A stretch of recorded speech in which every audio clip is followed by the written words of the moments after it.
Hi, in front of me I have Amazfit GTS 2 Mini, and I'm gonna show you how to change the vibration intensity on this device. First, we need to wake up the screen on our watch. You can do it by pressing the side button. After you wake up the screen, press the side button again to open the app menu, scroll down and tap on the settings icon. In settings, scroll down and tap on the preference option.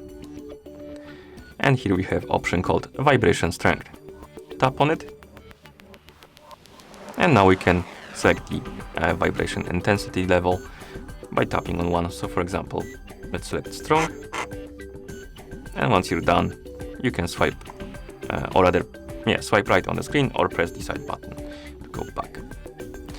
And that's how you change the vibration intensity on this device.